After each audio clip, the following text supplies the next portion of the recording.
Hungarian Folk Tales. The Fox Princess. Once upon a time there was an old king, and he had 3 sons. The king was so old that he could not leave his castle, and so he had a church built in the grounds where he could pray. On the day that the church was at last complete, a bird began to sing on top of its tower. When the king heard the bird's song, he suddenly became a young man once more, and he ordered his sons to catch the bird. The eldest son climbed to the top of the tower, but as soon as he reached out to catch the bird, it flew away. The prince watched the bird as it flew, and he saw it land in a nearby forest. "Father, I saw where the bird flew. I shall pursue it. Godspeed, my son, and return with the bird as soon as you can." The young prince arrived at the forest as the sun began to set. He made a fire and ate his supper.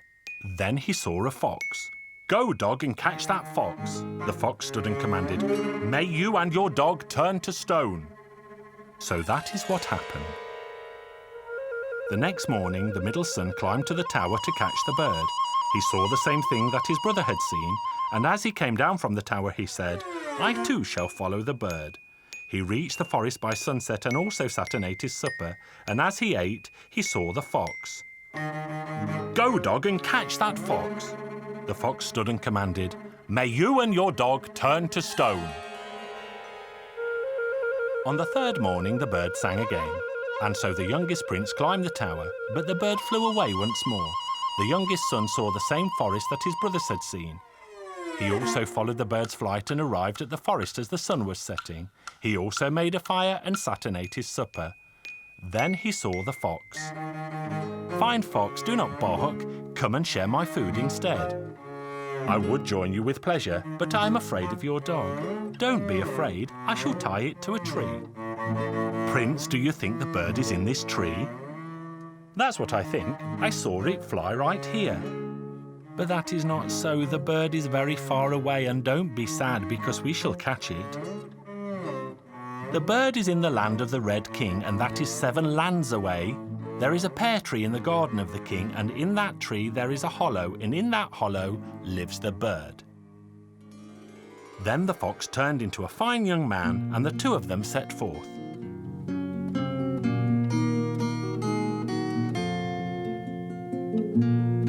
After many days and nights, they arrived at the city where the Red King lived. And as they approached the royal garden, the fox said, "This is the pear tree, Prince. It won't be hard to catch the bird, but there is one difficulty. As you climb down the tree, try not to bite a pear because the tree will make such a noise that it will wake all the guards in the royal palace."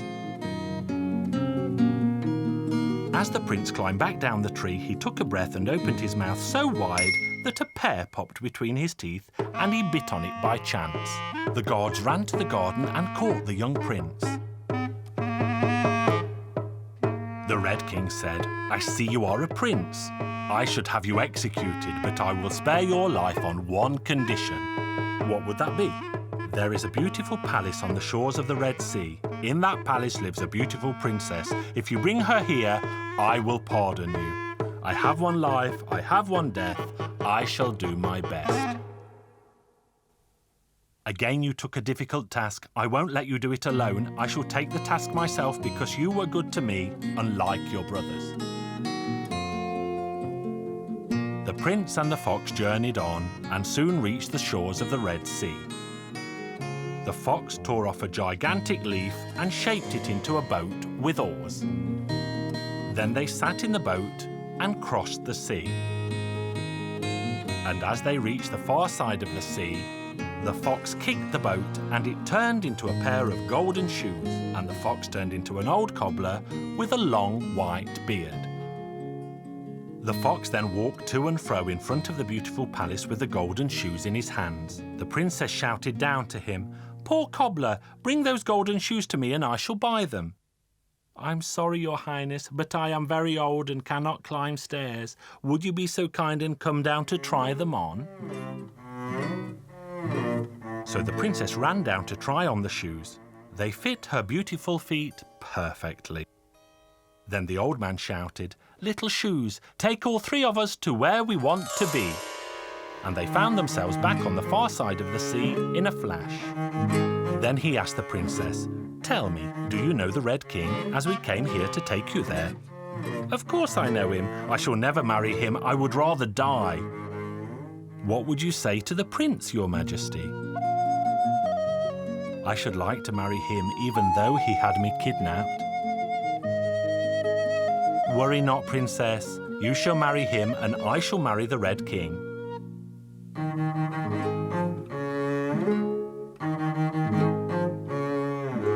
When they arrived back in the Red King's city, the fox did a somersault and changed into a pretty princess, much like the other.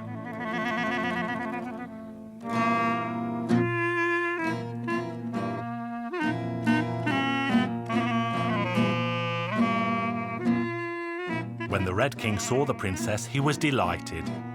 He gathered all his ministers and friends and began to prepare for a wedding feast.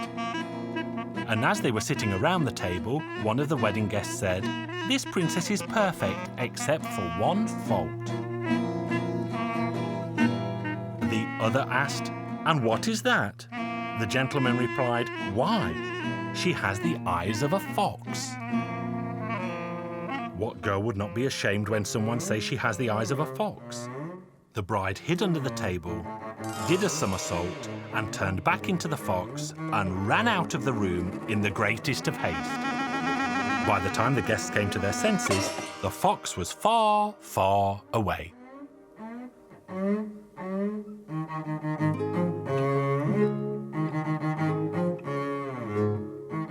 The three of them continued their journey home, and as they passed the forest, they saw the place where the prince had given supper to the fox.